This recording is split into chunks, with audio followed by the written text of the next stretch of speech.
Hello and welcome to another episode of Securities Lending Live with Pierpoint. Thanks for joining us. Now, for those of you that normally watch these Wednesday streaming events, normally they're scheduled. So this one wasn't listed in the LinkedIn directory as being a scheduled event. And that's on purpose because we're doing a little bit of a test.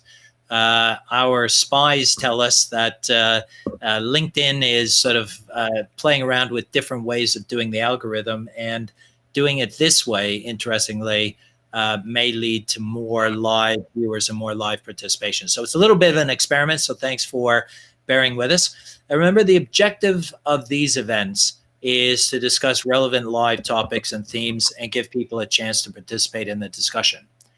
And so, look, that's really important.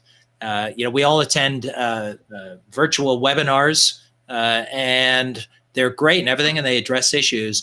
But the nice thing about these live streams is that they give the opportunity for people in the audience to ask questions, of course, but also make comments and suggestions and add your own observations. So if you disagree or agree strongly with something that you hear someone talking about today, feel free to join in. We want to hear from you. We also want to hear where you are watching from. If you like the episode and like what someone has said, give them a thumbs up and put a comment in if you like. Today, we're going to be talking about something that has historically been a taboo subject.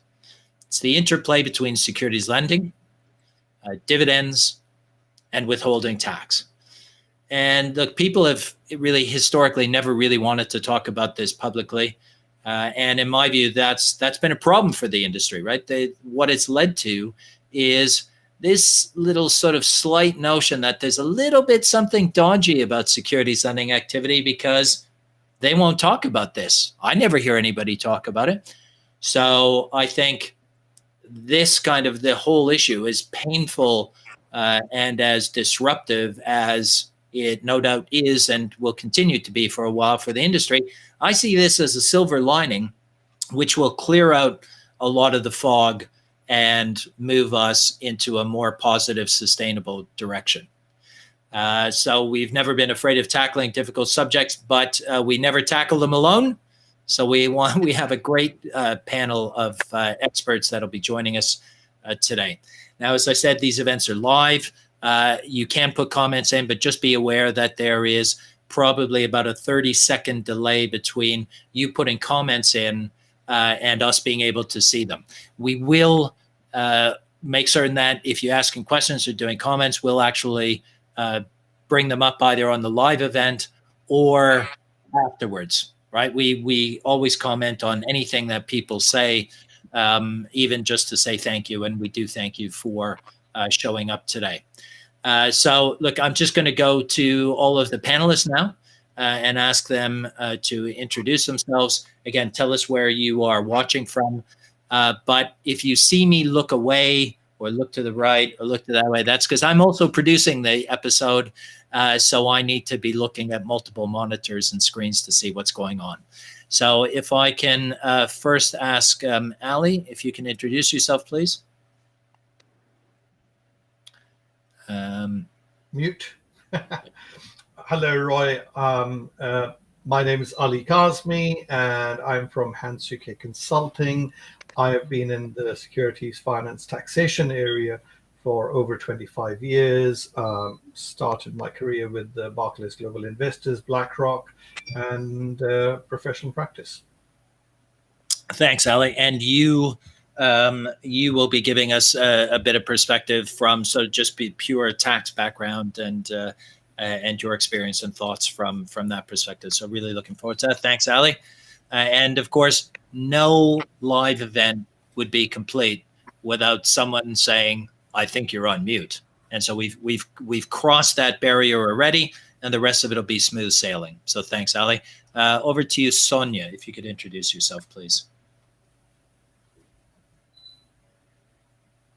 My name is Sonia, independent consultant, and I've had the privilege of speaking about securities lending, but also about global custody and other related matters. And thanks for that. And I think Sonia, you and the next guest, what we're really looking to you and Jessica to do is give us some perspective of beneficial owners. Right, there is no business here without end investors making their securities available, and so their input and thoughts are critical. And that's very true, and they're often not totally aligned with the contractual arrangements and what's going on with the underlying use of their assets and the transparency thereof. Great, thanks for that. Looking forward to it. And now to Jessica. Good morning, everybody. I'm Jessica Hynes. Recently left Mercer Investments as head of global custody consulting, where I've been for the last 10 years. Now, as of January 1st, an independent consultant. Very happy about that.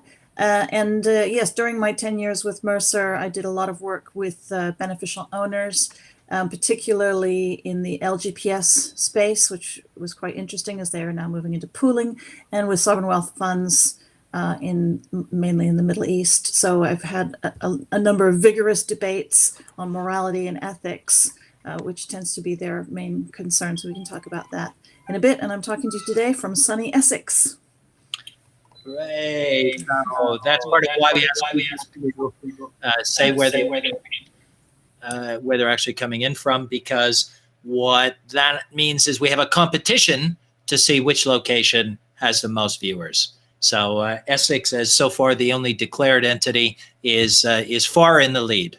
So thanks, Jessica. Looking forward to hearing your comments on that. And now over to you, Donal. Please introduce yourself. I think you bring a really interesting perspective to this. Sure. I hope everyone can hear me okay. By the way, I'm dialing in from remote southeast Ireland in the absolute middle of nowhere in a place called Wexford, hiding away from COVID. So I hope everyone is well and healthy. My name is Donal Griffin. I'm a financial reporter with Bloomberg News in London most of the time. I cover investment banks generally, but for the past, I don't know, at this stage, past 2 years or so, I've been reporting on Cum-Ex cases that have been going ahead in Germany and other sort of cases in Denmark and Belgium and so on. I've also been writing about equity finance and dividend arbitrage as it still exists today, where I can find it. So that is, I suppose, that's where my introduction to the world of securities lending came, I suppose. So that's what I'll be talking about today. Great, really appreciate that.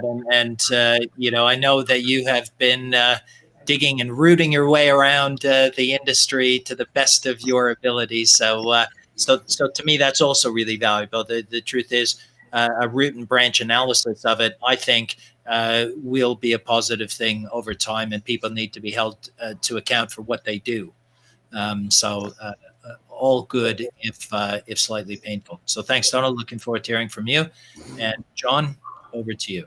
Good morning, everybody. John Arnesen, I'm the consultancy lead for Pierpoint. During my 30-year tenure in the securities finance industry, I have managed various businesses for agent lending banks. Great. So I'm very familiar. So I just add, so I'm very familiar with the subject. I've been very active in the subject. And I'll just add that, unlike Jessica, I'm calling you from a very drab and dreary Hampshire. Right. Okay. Thanks. So, look, John, I think the interesting thing from your point of view is, again, you have obviously a career in securities finance, both working at banks, but also then as a consultant and dealing with customers and market intermediaries. So, again, seeing it from a number of different angles. So, absolutely. Thanks, John. Right. So I am in Southwest London, and I have absolutely no idea what's going on outside because I have completely artificial light, and I block out all of my windows to get rid of the background noise from my horrific windows, being on a street where literally everyone seems they want to drive down for some reason. So I have no idea what it's like outside. Right. So over to the topic. It looks like Ireland as a country is doing very strongly because Ludmilla is watching from Dublin, so not Wexford, but the Irish power forward.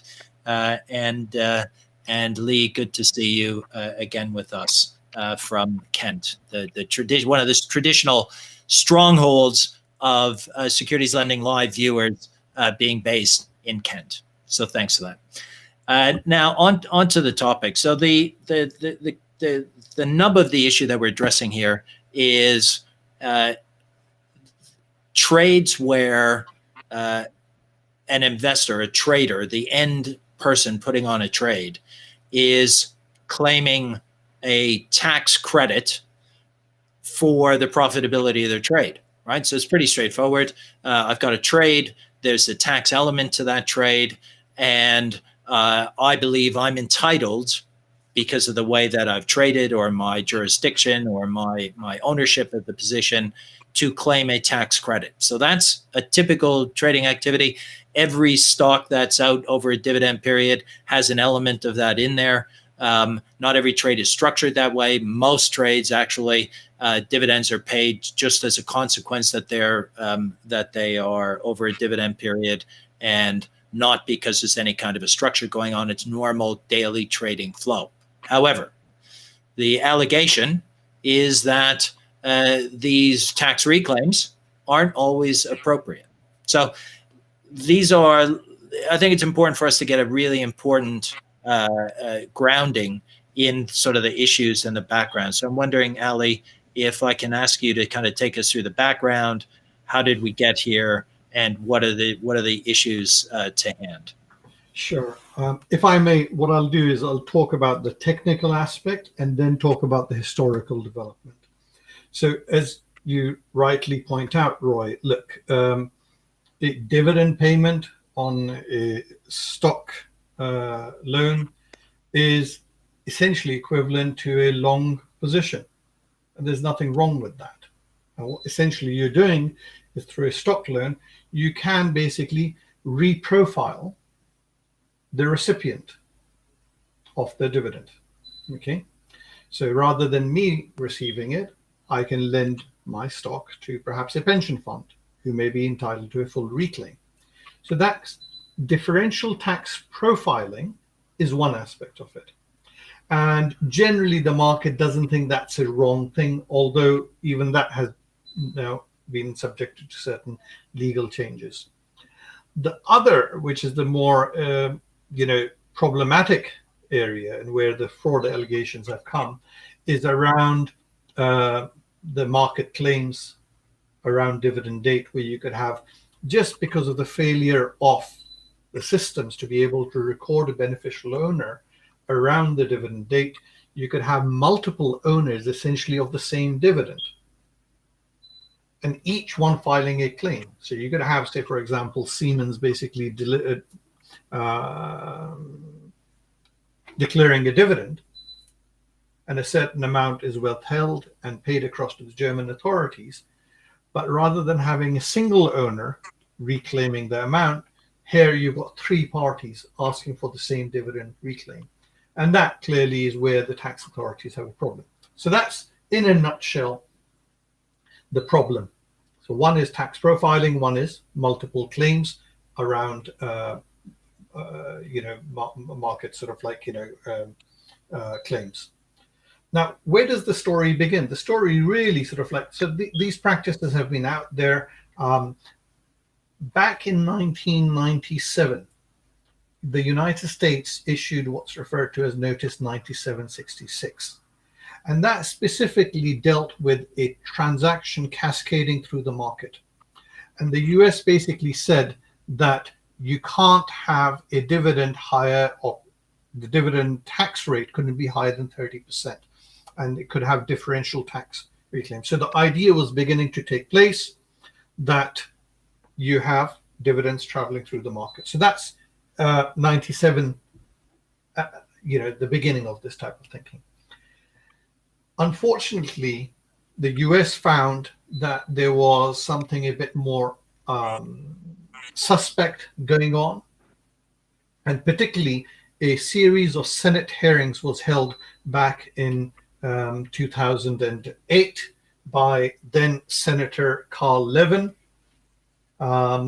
who essentially sort of like had various people brought in from Wall Street to explain how do these dividend arb trades work. And what it was found was essentially you would get a Cayman hedge fund who would lend securities into Wall Street. The Wall Street broker would essentially write a synthetic return back to them, hold the securities, go over the dividend date, and then return the stock or synthesize the return from the stock via the synthetic return, the equity swap. And then it would get wound down, the sandwich trade as it was known. And that was clearly essentially giving treaty benefits to a Cayman Island beneficial owner. And that's where the story begins. And that finding, that report was due to come out, and it was going to shake the industry. But lo and behold, the day that report came out, that was the weekend that Lehman went under. So, you know, that particular news got buried under a much bigger news. So that's really where it started.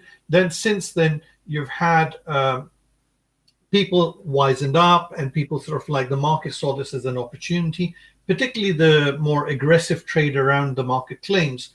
And people started sort of like gaming the market. And initially it was being done at the banks level. The banks got cold feet, and they basically said, we can't do this. The reputation risk is too high.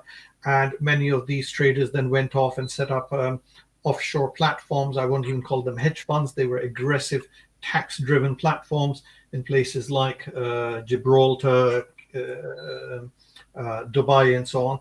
And they were essentially making use of these structures and really gaming the industry. And now, as we can see from the Danish tax authority, they've obviously got a record number of defendants taking place in the London market. In addition, they also have claims against hundreds of pension funds in the United States. So it's going through both London and New York. So that's been happening. In the UK, we always had the manufactured overseas dividend regime. So the UK used to sort of like maintain a certain level of decorum. But since then, the mod regime has fallen away. But the Germans, the French, they have introduced minimum holding periods in the sort of like post Cum-Ex sort of like scandal. Great. Cool, Ali. That's a terrific sort of grounding on what the issues are. So that's the background to it. So for viewers, two things to be aware of. Ali had to go because he had an engagement on. Ali, I was just letting everyone know that you're going to have to leave in about 5 minutes or so. So if you have questions for Ali on sort of these tax issues that he's just raised, please get them in as soon as possible. If not, Ali, also, I'm sure you'll still respond after the fact in the replay. Indeed. I mean, the only thing I would just add, Roy, I've been giving you a quick update, is that where is the market now is that players, the firms, both sort of like on the beneficial owner side to the borrowers, the agents, they're now really thinking about their governance frameworks and things like that. And that's where the market is.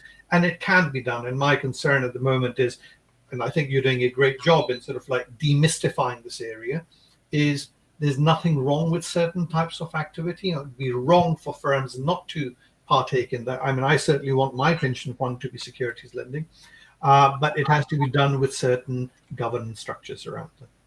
Look, and that's great, and I think that's what we'll be talking in the next half hour. And governance and sort of structure are sort of perfect topics. That's why we have Jessica and Sonia with us. So really great setting the scene, Ali. Really appreciate it.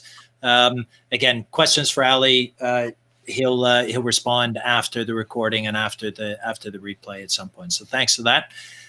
So I think that's a perfect segue to Donal, because Ali's talked about kind of the background as to how we got to where we are today. Maybe Ali, you can, Donal, you can talk about particularly where we are now. Like what has your 2 years of involvement in the business yielded? Sure. I mean, it's been a hell of a period for, I guess, the equity finance / securities lending business. I think when I first started reporting on this, when we did a story, I can pop it up in the chat if necessary. We did a story on Barclays and a division of their equities business in mid 2019. That. What we reported was that it was still very active in sort of the dividend arbitrage space, and was still making a lot of money from that industry. And I think that was probably my baptism of fire, when it came to reporting on this world. And what was interesting was that while I was reporting out that story, a lot of people who I spoke to, they kept talking about this thing called Cum-Ex, which I'd never heard of. And so I began looking into what at that stage were the early signs of regulatory action, of litigation, of probes into the Cum-Ex, what has since become known as this was the Cum-Ex affair or the Cum-Ex scandal, which is this kind of multi-billion-dollar tax scandal, which I think German lawmakers say it's like the costliest tax scandal in Europe's history. No one will ever know the full amount that European taxpayers lost as a result of Cum-Ex trades, but it's somewhere most likely north of 10 billion euros. Much of it coming at a time of sort of European austerity. So it's obviously hugely relevant for loads and loads of reasons.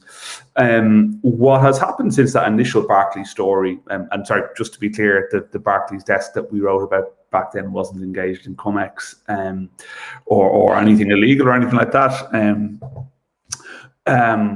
What has since kind of gone on, I suppose, over the past 18 months is that we have seen this stepping up of regulatory action from authorities kind of across Europe. Just this morning, I suppose, and the reason why I've got to jump pretty early from this, unfortunately, is that we managed to confirm the identities of two former traders who have been charged by the Danes, by the Danish authorities. We reported one of them. I think everyone knew who the first one was, Sanjay Shah, former Solo Capital Partners founder. And we've now reported the second person who's been charged by the Danes, a fellow called Anthony Mark Patterson. Now that case will take its course. Everyone has denied any wrongdoing. It just goes to show, I suppose, that the authorities in these cases are not going away. Separately, a couple of weeks ago, Belgium secured the extradition of another former Solo Capital Partners trader, a guy called Gunther Klaar. Again, Mr. Klaar denies all wrongdoing, so that case will also take its course. But that is just another jurisdiction to kind of throw into the pot. Let me see elsewhere. The Germans, the prosecutors in Frankfurt, are pushing ahead with a case against a number of former traders who they say engaged in Cum-Ex. Some of these individuals have been charged before. Another third trader who has been charged in that case, a fellow who I think is well known in the securities lending industry, a guy called Paul Mora. Mr. Mora has again denied all wrongdoing, and he's in New Zealand, and I think has said that he won't be coming back to face these charges in Frankfurt. That case has been, I think, delayed by for COVID reasons, but by all means, it's pushing ahead. And then in the UK, we reported a few months ago that the FCA has active investigations going on into, I think the number was 14 firms and 22 individuals. And then the final piece of this that came out relatively recently is ICAP, the interdealer broker, now known as TP ICAP. A lot of details about ICAP's alleged role in Cum-Ex trading emerged in a lawsuit that has been filed by the company that bought over ICAP's voice broking operations in 2016, TP ICAP. They have alleged that when they bought ICAP's voice broking operations, they unwittingly bought we're sort of saddled with this sort of mess of sort of regulatory probes and litigation and German investigations and everything else.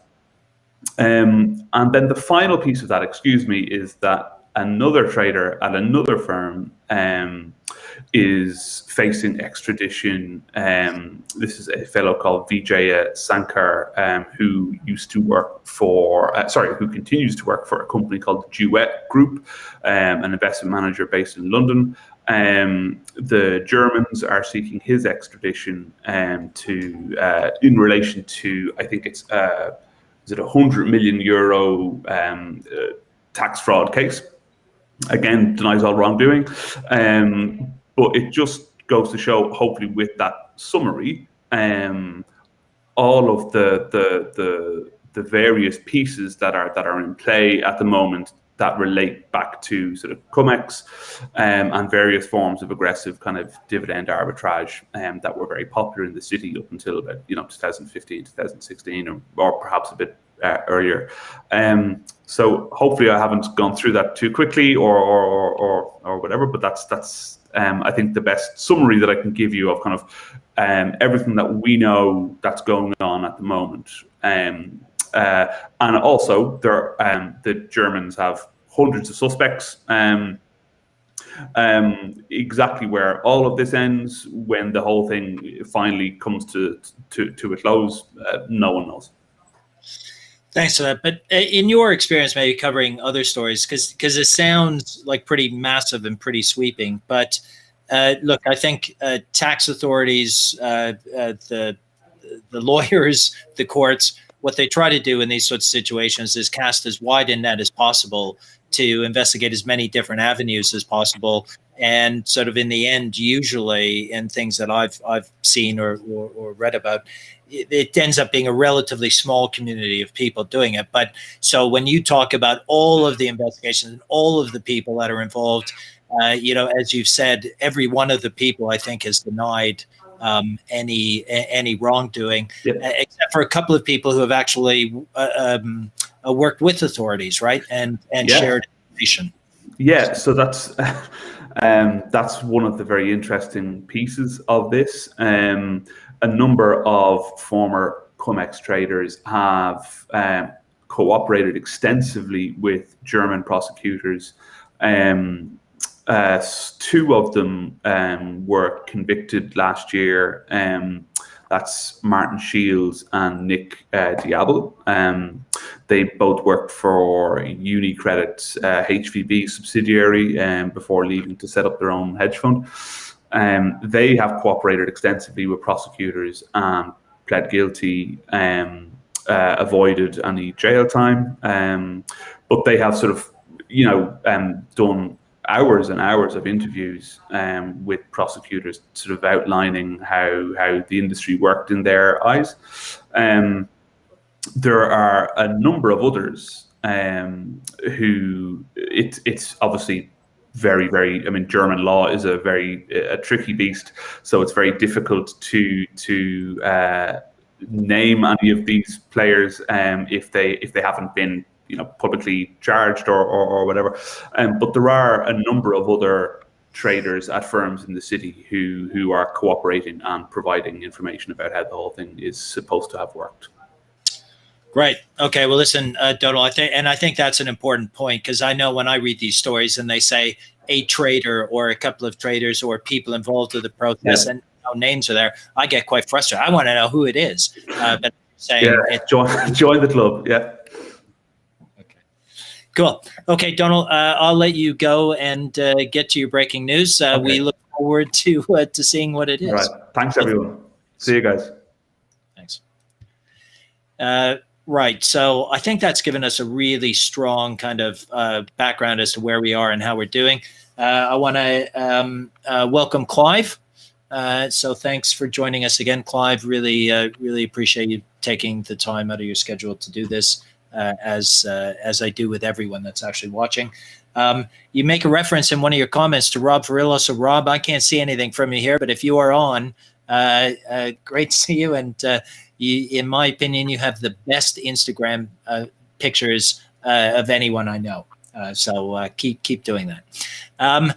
So we talked a lot about sort of the structure and that, but at the end of the day, this is a game that that is about individuals and individual firms that are involved with this. So to me, if all of a sudden lenders stopped lending because they're concerned about these issues, that's a problem. So I want to turn now to the beneficial owner side of things. And maybe if I can first go to Sonia. And Sonia, why don't you give us your perspective on things you've heard about, things you think about, things that your customers think about, and maybe comment on governance and things that Ali talked about.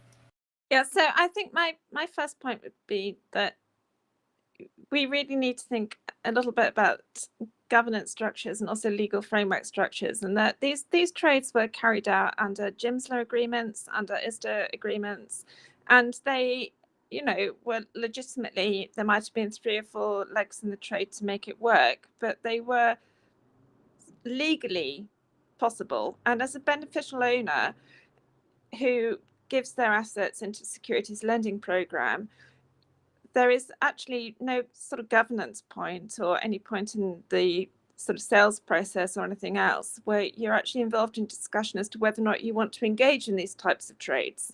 So it's very difficult to then try to control what the market does. And really there's a difference between what is legally possible as opposed to what is ethically possible and what a beneficial owner actually wants the use of their assets to be.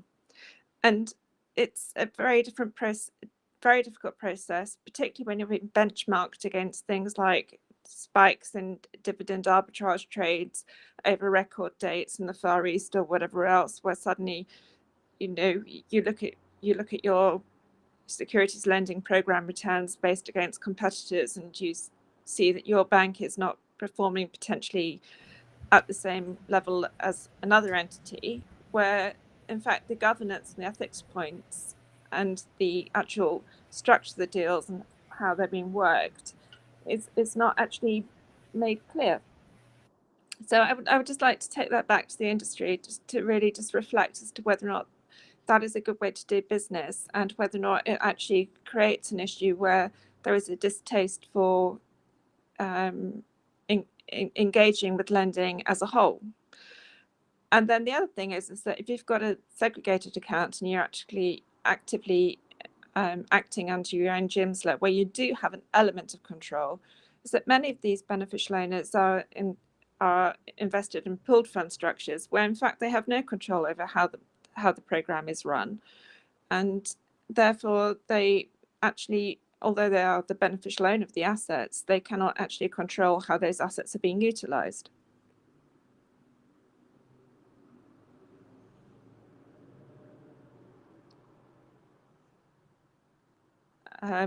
And I just think that's an area for the industry to reflect upon.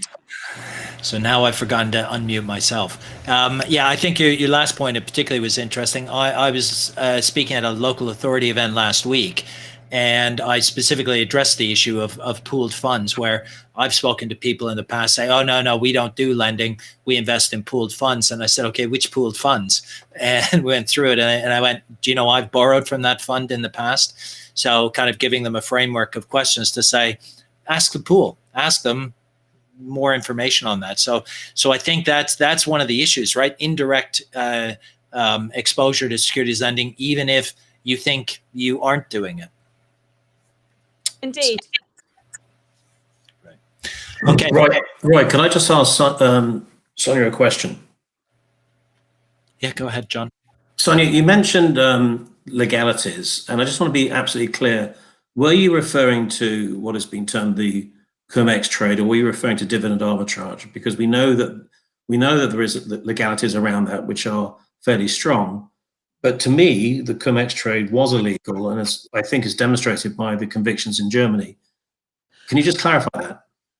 All right. So, I mean, there are instances where BaFin particularly has been quite aggressive along with other regulators. I think, where you've got, as an evidence, you've got 3 or 4 legs of a trade. So you've got a securities lending agreement under a principal or an agent lender agreement. It doesn't really matter. And then you've got a short selling agreement under an ISDA, and then you've got maybe a swap or repo going on the back of it and all the rest of it. The whole framework and legs of those agreements are all in their own sort of composite pieces between the different people, legitimate trades. It's just when you look at the whole of the structure, is that the structure is creating a framework where we are creating manufactured dividends, which is unfortunate.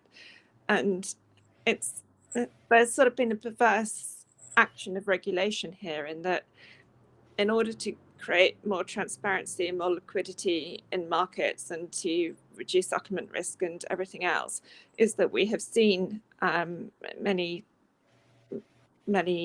financial regulators wanting to increase SDP rates, use platforms, increase settlement transaction times and reduce settlement risk in that way. But one perverse thing about that is that securities lending was always a very problematic market from a sort of settlement risk point of view, and a lot of those restrictions have been reduced by a lot of the financial regulations that we've seen come in, which is not to say those regulations are bad, but it has created an opportunity. Great, Sonia. Thanks for that. And yeah, John, good question. So appreciate that. And I want to now turn to Jessica and maybe think about what Sonia said and maybe sort of add your own views beyond that. Great, thanks, Roy. Yeah, I've worked with the local authorities extensively over the last few years, as they have been moving into the big pooling structures for the LGPS. We all know their names, and there's about 10 different LGPS clients, they call themselves, in each pooled fund structure. And of course, they're a very disparate group, and each one has their own belief system and philosophy. And it was quite difficult in terms of of organizing lending within the pool to ensure that each one of the pooling members was comfortable with it. And some of them really, really were not, and had made decisions in the past, many years ago, that they would never lend ever, for a variety of reasons. Short selling is immoral. They don't want to participate in the devaluation of their own assets, etc.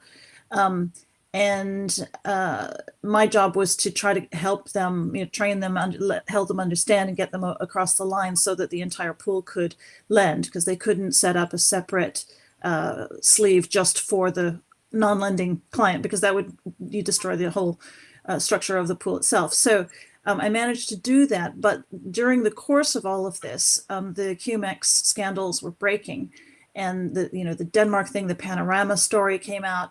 And this just made it so much more difficult to try to convince very wary and risk-averse beneficial owners that lending was a good thing, and that it was legal, and that it is good for the pensioners to have increased revenues and so on.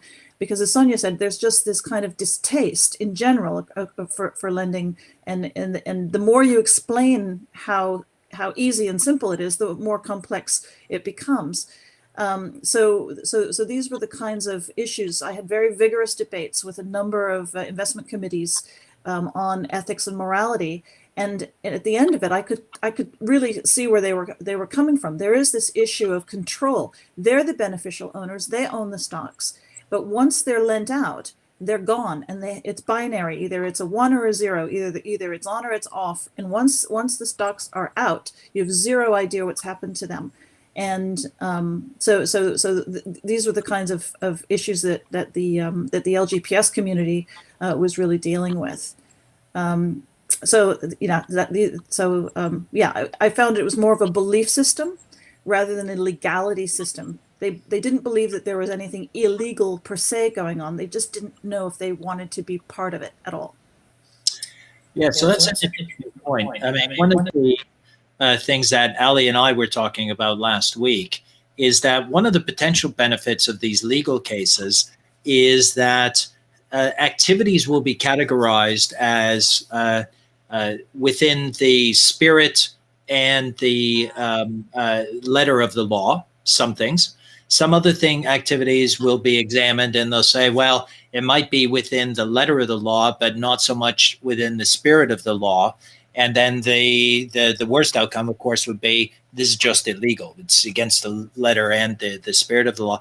Do you think that kind of an analysis, as we go through the various court cases and sort of investigations over the next couple of years, will that make it better for beneficial owners in the end? What I hope will happen is that there will be a change so that there'll be more look through, if possible. And we're seeing different things on proxy voting, for example. Proxy voting is a big issue for beneficial owners who have covenants that they must vote, their positions. And of course, once they're out on loan, they can't.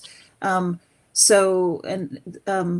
seen new technology and fintech coming up with ways to create look through on proxy voting so that you can see if your votes are being counted and so on. So there might be with new technologies, there might be more of a move toward trying to establish more control and governance from the beneficial owner point of view, rather than just letting them be kind of, being milked by the industry for their assets.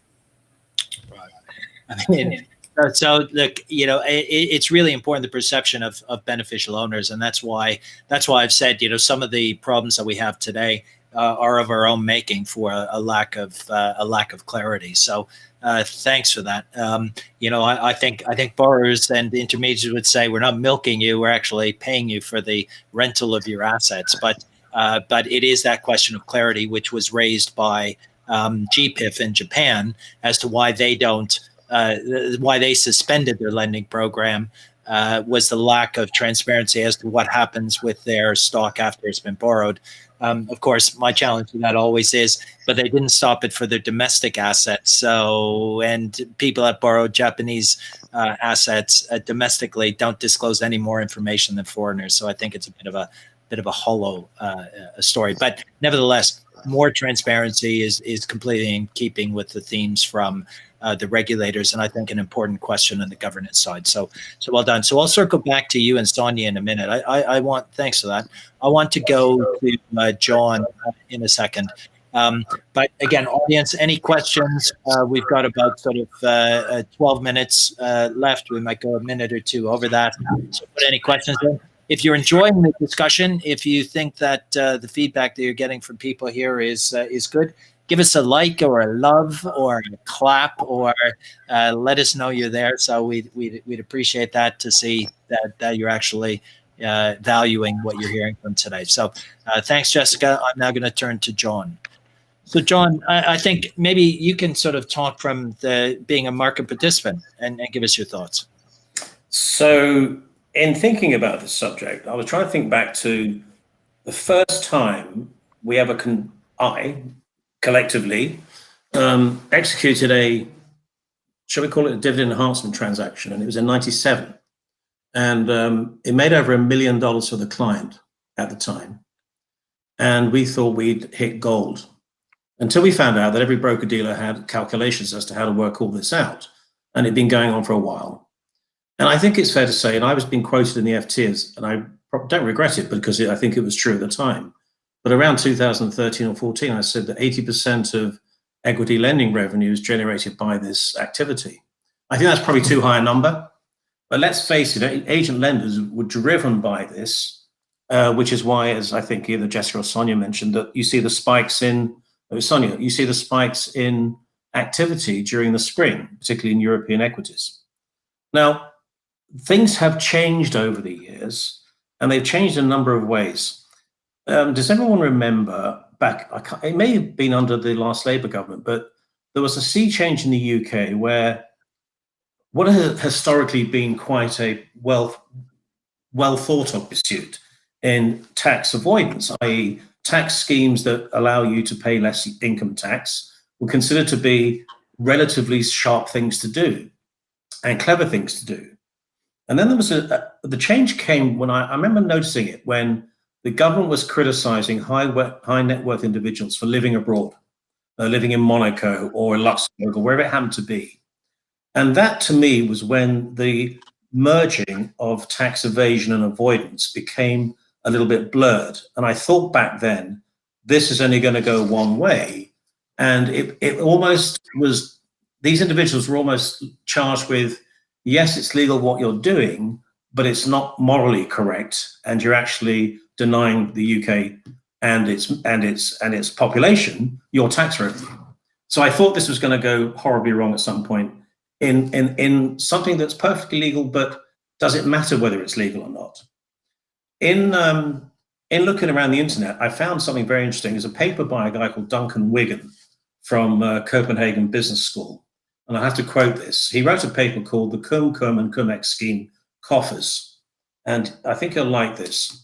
While no legal verdict has been reached at the time of writing, he wrote this in September 19, by the way, cum-cum and cum-ex transactions lie somewhere on the spectrum between tax avoidance, denoting the strictly legal avoidance of tax due, in a way that transgresses the intention of the law, and outright fraud.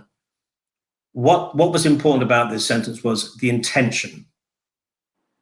Now, if your intention in lending a security is only to recoup part of the taxation, I think you may have a problem now and in the future. It doesn't really matter, and the Germans went through this in 2015, where they cleverly ended up with a structure that said, look, we know that a cum-cum trade is not illegal, but we don't like it, but we are going to levy you with a 45-day holding period with a risk element of 30% as well for the borrower, embedded in the transaction, which for those who are taking advantage of a very short period, 5 days or so, over the dividend, it's probably going to blow them out of the water. And I thought that was quite sensible. We know that the European Banking Authority has gone through its paper, or it's published its paper, and its findings will now be applicable this year. They found some very interesting results, actually. They found that a number of prudential authorities in the member states, some had no clue. Some said that it's not going on in our country, and some said they were launching their own investigations into that, and therefore they couldn't comment. So what does this all mean? I personally think that just because you can do it is a question of whether you should. Jessica mentioned beneficial owners and transparency. I think it would be very foolhardy for any agent lender to have not discussed this in detail with absolute clarity of understanding about the activity, and then let them decide. I did this back in 2016 with almost every client because it was too much of a reputational risk for them if the law was going to change. And when I say the law, it may yet be that cum-cum transactions are deemed to be illegal at some point in the future. And I don't think you don't want to be on the wrong side of that before it comes. Now, what do you do with a client that has great withholding tax rates in a country, I can think of a region in the world that's brilliant for this, that has huge holdings in European equities, and you have a structure with a borrower that has genuine reasons to borrow them over 3 or 4 months, and it happens to pass the dividend. You're not really doing your client a service by ignoring the fact that there's a fiscal advantage in doing that. But at the minute you start pricing it in, you've actually created yourself intent in the transaction. And I don't know the answer to that yet.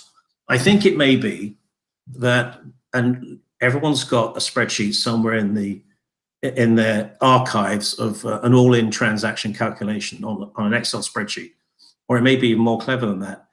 I think if you're using something like that, your intent is to generate the revenue from the transaction because of tax disadvantages or advantages. And I think that might be risky.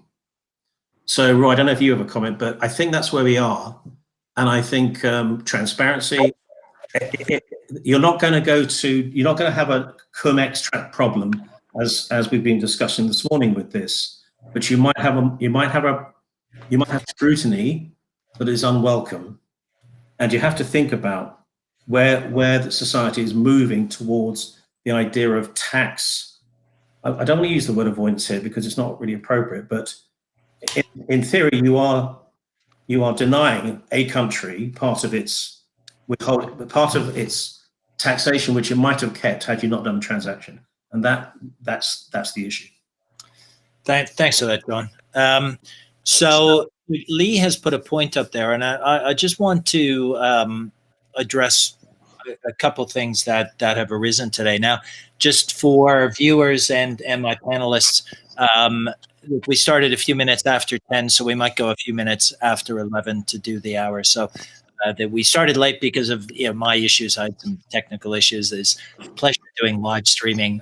I love doing this, but it doesn't have to throw up some challenges as you get ready to do it. But look, Lee's put up a point here, and this kind of goes back to I think what all of you have touched on, and he's saying that the German settlement infrastructure, and this might be true other places, means that you can use the system to manipulate things if you so choose to. And to me, that's really the nub of the issue. That's really the thing I think, John, you were talking about as to whether some will turn out to be, illegal, but distasteful, or just downright illegal. But I want to be very clear. So first of all, I wrote a blog in March, I think, March or April, addressing this issue. So we'll put a link to it in the show notes. But remember that what we're talking about is someone that structurally suffers a lot of withholding tax, should be entitled to benefit from the less attractive nature of their transaction. So they suffer withholding tax, and if that structure means that it's more attractive to someone else, then they should be entitled to earn fees from renting out that part of the portfolio. And that in and of itself is not controversial. So it'll be interesting to see what comes from that. And I'd be interested in your comments, Sonia and Jessica, in a minute on that. But the real question, the real challenge is nothing illegal happens at all until someone makes a claim on withholding tax that is deemed to be tax abuse. So it really isn't until the final stage where someone takes an action that actually tips that transaction overboard. And that's why beneficial owners shouldn't be concerned about it, because there's no opportunity for them to be doing anything illegal, although there may be reputation damage being associated with someone that's convicted of doing that. So maybe talk about that a little bit. If maybe I can go to Sonia and ask you, like there are legal transactions that can be done. There are now anti-avoidance regulations in most countries that say if you meet these standards, it's okay. If you don't meet these standards, you're potentially in trouble. Does that help, or any thoughts on that? I think the real issue is that as a beneficial owner, when you're dealing with the number of counterparties that normally related within the trade process and the structure of the trades, is that even with the best will in the world, you're basically having to place reliance on, in many instances, your custodian bank trading desk, or your pooled fund manager, whoever it happens to be, that they are actually monitoring and adhering to those guidelines. And it's very difficult to actually undertake a due diligence process around those, where you really drill into it. You can do an operational due diligence review. You can spend some of your risk budget and some of your risk appetite on actually drilling into securities lending, which is one of the many, many different governance risks that you need to address as a trustee or board of trustees. And then, whether or not you actually get anything other than sort of candy floss from the people that tell you what you want to hear is a difficult thing to actually understand, because you don't go onto the trading floor, you don't speak with the actual people, you deal with some very, very well motivated professional speakers who do customer relationships. So it's very difficult to push the sort of button push the ownership issue back onto the beneficial owners and say you should have known what's going on, because ultimately, how can they? It's very, very difficult to do that.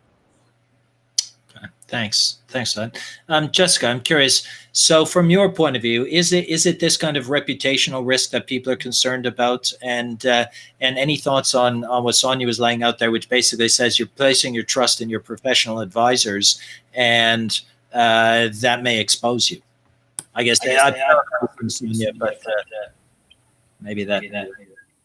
Yeah, I think John's point was a really, really good one. You know, societal attitudes have changed over time, and things that were considered, perfectly fine are now being looked at with a new filter. That and ethics and morality have become more important. Especially in the beneficial owner space with pension funds and sovereign wealth, people are looking at them to make ethical choices. And so they are being put under pressure by their own pensioners who look forensically at their income statements and say, well, what's this line on the securities lending? This, and they have to explain it and they have to justify it. Legal or illegal isn't really the issue. And the more that you explain it, the harder it gets. As I said, nobody wants to know how sausages are made, and because it just gets too complicated. And I don't think that agent lenders really do educate their beneficial owners, which is where they hire me to try to explain it to them. And it's kind of along the lines of back in the 90s, everybody was doing it, everybody was making money, everybody was perfectly legal, everybody was fine. All you do is just bank your money at the end of the month. And it's kind of like climate change and long haul flights. Everybody used to take long haul flights to go everywhere, go to Argentina for a week's holiday and just think, well, it doesn't matter. Everybody's doing it. And the planes are going to fly anyway, whether I'm on it or not. Now people are thinking about things very, very differently about whether this is something they should do, whether you should be participating and whether you should pull out. And the market, I think, is decreasing in general because beneficial owners are making decisions like GPIF in Japan. It was a very big thing for them to say, we're not going to lend at all. It doesn't suit our investment beliefs. Just to clarify on that, they didn't say they aren't going to lend at all. They said they aren't going to lend their foreign equities. So they're going to continue to lend their foreign bonds and their Japanese domestic equities. So that's why I have a little bit of a problem with the GPIF. Look, they can decide whatever they like. I think some of their arguments are kind of inconsistent, but nevertheless, inconsistent or not, the reality is all of the questions that they've raised are in fact valid questions. So they need to be considered, and they do absolutely carry some weight. So thanks. John, listen, Jessica's just thrown up the fact that agent lenders say everything's fine, but they would say that, wouldn't they? So is there an element, just like maybe with like cash reinvestment in the past, where more information is needed, better education, or has that actually happened, or has it happened and people trust them? I'm a little surprised that that's Jessica's experience with beneficial owners, because as I said earlier, and I use the word foolhardy, I think that it'd be very rare, or it ought to be odd, for an agent lender not to be completely transparent with its beneficial owner. After all, they are the principal in the transaction. And you would actually be doing your client a real disservice if something happened to stock on loan and you then had to, with your tail between your legs, go back to them and say, we've got a problem with something we did on your behalf. I think, and I could be wrong, but I think, because I know I had one, that every agent lender would have a policy towards a tax policy. And it actually these days, to Jessica's point, it probably doesn't actually come from them. It might even come from their compliance, tax and legal department, who have actually constructed that, or helped, we're in conjunction constructed it with them, to say, this is our approach to how we go about this, because we know it exists and we know it's legal. Or, again, just because it's legal doesn't mean you should do it. But let's say that you have a policy and you can, and you're quite prepared to demonstrate that and show it and share it with any regulator externally, then I think you're probably in pretty good shape. But the key to this, Roy, would be to also share that with your beneficial owners. And if you're reluctant to do that, I think you've answered your own question. that you have some, as you said earlier in the introduction, if it was all done in whispers, there's something very, very wrong, because we're not in that environment anymore. If this ends up being an ESG consideration for securities lending, I think you know what the answer might be. Okay, thanks for that, John. I just want to come to everyone for sort of a final thought. The only thing I will say is that I think, as you just identified, John, this is the G part of governance, right? So it 100% needs to be considered as part of it. But remember, a trade done that has real risk, right? That that would be done without the benefit of a tax credit. So the tax credit becomes an extra element of profit, but not the trade driver, and is put together in a way that is not just a circular transaction. That's really the purpose test that many of these tax regulators have put in place, and they've done that to find tax abuse. And it seems to me that if you can pass those purpose tests, then there should be no reason why anyone should be worried about it. So I'm going to turn to everyone. Just the audience, last thing, are you concerned about lending securities over dividend dates and this whole activity? Give us your thoughts there. And again, give us a like and or a question mark, because I think one of the things is thing. If you really aren't certain and you've got a bit of a as your response, pop that in there as well. So maybe just closing thoughts. First, I can go to Sonia. Sonia, what do you think? I'm going to use a very boring analogy. I'm trained as an accountant, and in UK accountancy rules, we always had this concept of substance over form. So if it looked like a duck and it quacked like a duck, it's a duck. You look at US accountancy rules, and there's a piece of legislation or regulation or whatever that you need to know for every single thing. I prefer, maybe it's just my cultural bias, but I prefer the UK concept, which is, what does it smell like? Back to John's point, and I'd just like to reiterate that as well, which is really, if it feels dishonest and it doesn't smell right, but legally you can do it, time to walk away. Thanks very much. I think that's pretty clear, and I think that also works for most people, right? It's the old, if your grandmother found out you were doing this, what would she say, right? It's that kind of smell test phrased in a different way. Thanks, thanks so much, Sonia. Jessica? Yeah, I think the bottom line is that the atmosphere has changed in especially now, I think even more so. And the investment committees have to look at not just, are you going to maximize your revenues and avoid losses, and everybody's just worried about counterparty default and indemnification, or are you really looking at the ESG implications? This has become the main concern for them. How are you making your money, and does it stand up to scrutiny from your stakeholders? I don't think that. Thanks, John. Over to you.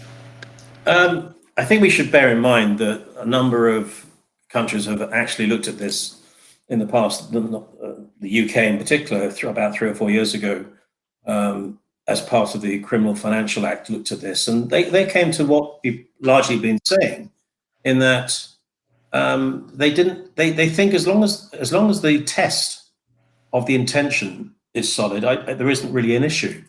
What we have this year is the EBA paper, or the findings of that are going to be implemented this year. So what the market really needs is clarity. You may not get total clarity, so we still have that moral issue to digest, but that's probably at the individual firm level.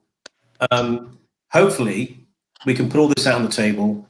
We can see what they're going to implement in terms of their 10-point. There's 10 things, I think, 10 points they're going to implement over the next couple of years. And maybe that helps, because we can't keep having this should we, could we, would we going on forever. We should be very clear about this. It's very difficult, as you said, Roy, in a transaction with risk. How do you avoid it?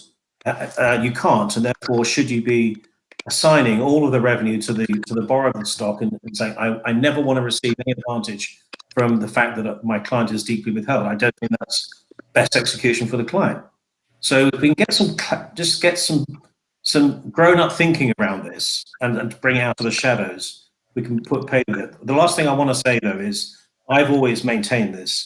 The Cum-Ex transaction had nothing to do with securities finance. Yes, it is lumped in because of the nature and maybe the contracts, as Sonia pointed out, that it was governed. But to me, it's always and has always will remain theft.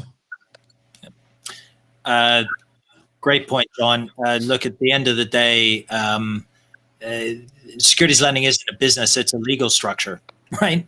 And it's like saying, our car manufacturer is responsible for reckless drivers, and the answer that's obviously no.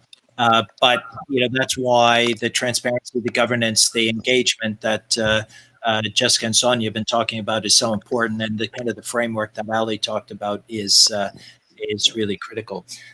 Look, there was a final comment there from Lee, which is quite a long one. But look at it. One of the real problems with it is that because it takes a while to get tax reclaims back, there has been a lot of bonuses in the past that were paid out way ahead of actual confirmation that tax credits were actually valid, and many people got a lot of money out of that, and that. Without it at all any kind of debate, that's an argument that's pretty clear. It was really badly handled by the banks, as Lee suggests. So really good comments there, Lee. Look, for me, at the end of the day, I think this is something that to say I welcome it would be wrong, because it isn't a positive in the sense of it kind of is bruising. But I think in the end will be cleansing. Let's get some clarity. Let's get rid of this opacity. I think the whole ESG movement, which we're doing at the Global Principles for Sustainable Securities Lending, includes this.